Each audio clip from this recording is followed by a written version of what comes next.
Hi, it's John here with another benchmark comparison test, and today we've got a new contender in the ring here. We've got the S24 Plus. So here on the left we have the S22 Ultra, we've got the Exynos 2200 and the Snapdragon 8 Gen 1. In the middle here we have the S23 Ultra with its 8 Gen 2, we've got the S24 Ultra with its 8 Gen 3, and we've got the S24 Plus with its Exynos 2400. Let's run through our normal benchmarks. We have now got all the screens set exactly to 80% brightness, and I have turned off the extra brightness on the S23 this time. So let's go through the benchmarks and we'll see how they do.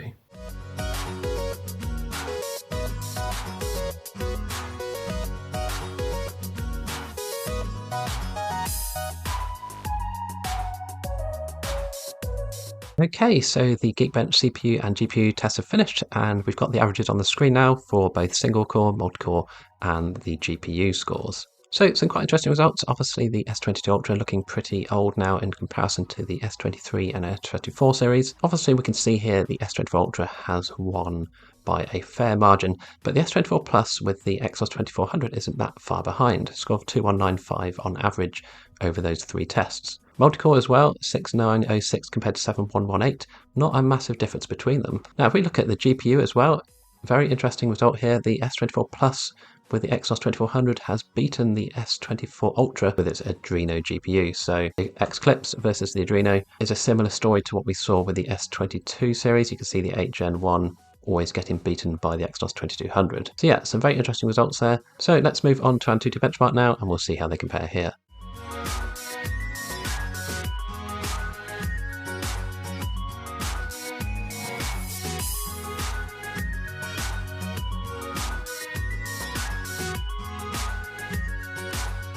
Okay, so some really nice scores there on the AnTuTu Benchmark. We can see clear winner obviously is the S24 Ultra with a score of 1.95 million, followed pretty closely by the S24 Plus with 1.79 million. Not too far behind that is the S23 Ultra with 1.54 million, and then bringing up the rear are the two S22 Ultras with just over 1.0 million each. Now it is quite close there between the Exynos 2200 and the 8 Gen 1, but you can see the clear difference in the S24 Ultra series compared to the S23, getting a good 300,000 to 400,000 extra points on the AnTuTu Benchmark. Temperature-wise, the Exynos 2400 did get a lot hotter than the rest, getting up to about 44 degrees overall, which is pretty warm indeed. The other phones getting up to about 38, 39 degrees respectively. Battery-wise, we're down to 81% on the two S22 Ultras, followed by the S23 with 87, S24 with 88, and S24 Plus with 84. So let's move on to the AnTuTu stress test now. We'll just test these for 15 minutes and we'll see how they get on. Just keep an eye on the S24 Plus with its 2400 and just take a look at how hot this gets. Okay, so the stress test is finished, as you can see, and yeah, like I said, the temperature of the Exynos 2400 got up to about 47 degrees towards the end of the test, so that was really, really hot. But anyway, let's go through the results here, starting from left to right. So 22 Ultras are looking as they always do. Exynos 2200, clock speed's pretty low, but the stability around 70%. The 8 Gen 1, we can see the performance around 70% as well, but the clocks are running at that higher speed. S23 Ultra looking not too bad, running at about 80% for most of the test, just dropping down slightly towards the end, running at about 70, but for the majority it was running about 80% with its clock cores at their respective speeds. The S24 Ultra, rather disappointing here, running at about 70 to 80% for the first sort of 5 minutes of the test. As you can see, the cores then clock down to just over 2 GHz, and then we're running at about 60% performance. So that's really disappointing there from the 8 Gen 3. Exynos 2400, it's looking much better here. We can see the performance-wise, it's hitting 100% for the first few minutes of the test and drops down to about 80%. But if you look at the speeds of the cores, you can see that they are clocked down to about 2 GHz after 5 minutes or so. So they are being throttled. I do have thermal guardians turned on all of these phones with a +2 on the CPU temperature, so they can get quite warm. Performance-wise, 24 Plus doing very well there, but it is running at those lower speeds. Compare that to the S24 Ultra though, which is also running at lower speeds, and it is actually performing better overall. Right, let's move on to the 3D Mark stress test now, and we'll see how they compare there.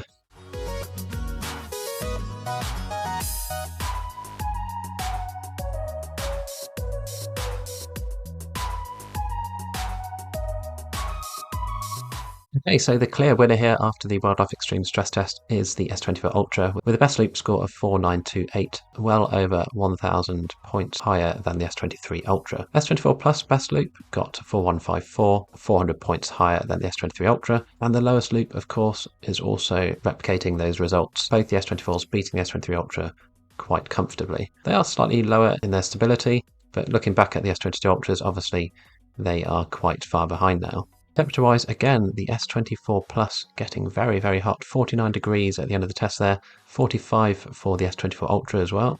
So these new processors are running very hot indeed. Battery-wise, we're down to 61%, 59%, 67%, 68% and 61%. Okay, let's move on to the Slingshot Extreme.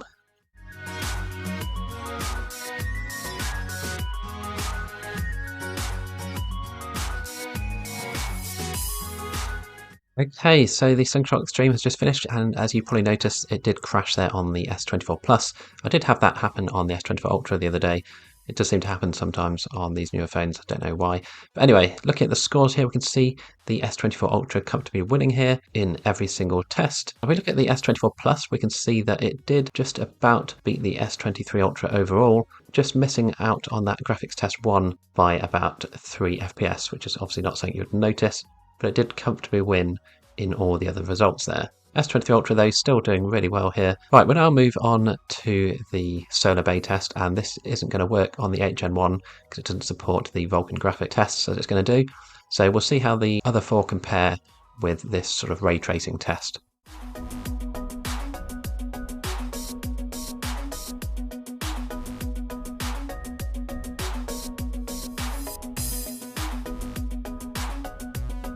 Okay, so some really nice results there on the Solar Bay stress test. Both S24 Ultra and the S24 Plus beating the S22 Ultra by more than twice on the best loop score there. So really nice to see how far things have come in the last couple of years on these phones. Not putting down the S22 Ultra with the 2200, still this was sort of the first CPU which went on about ray tracing from AMD, if you remember back in the day.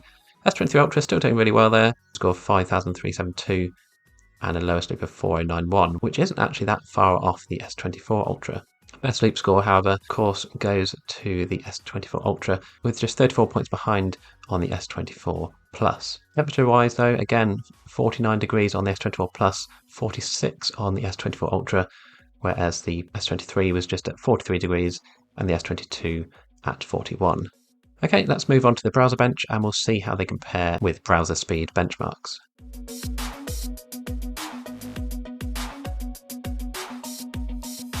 Right, so the BrowserBench has finished now, and we can see the scores are slightly different to my previous test actually. The S24 Ultra now beating the S23 Ultra by 4 points.